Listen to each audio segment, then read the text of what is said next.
શૈલેષભાઈ બીજું કોઈક વિડીયો જોઈ અને આવે તો કદાચ એમને કહો કે આ વાડી વિસ્તાર છે, દુર્ગમ વિસ્તાર છે, કોઈ પણ સ્થાનિકની મદદ લીધા વિના ન આવું, નહીં તો તમે કડે ચડશો. કડે એટલે આ બધું જંગલ એરિયા. પહેલી વાત તો થતું તમને કહું ને તો આજતભાઈ આ જે વિસ્તાર રહ્યો ને મળે એવો જ નથી. એટલે આમ તમે હળવદથી આવો ને તો મંગળપરના જંગલ વિસ્તારમાં આવવું પડે.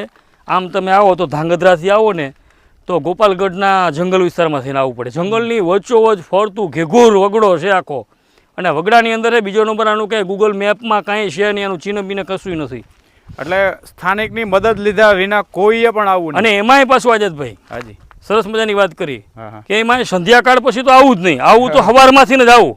અહીં તમે ઓછામાં ઓછા 9-10 વાગતા પહોંચી જાઓ ને એવી ગણતરી આવું. બાકી એથી પછી તમારા ઝાઝા સમય પછી તમે શું ખબર હે ઘણી વખત તમે ભૂલા પડી જાઓ ને તો વન વિગડો છે. અને બીજો નંબર અહીંયા ઘણા વન્ય પ્રાણીઓ પણ વસતા હોય.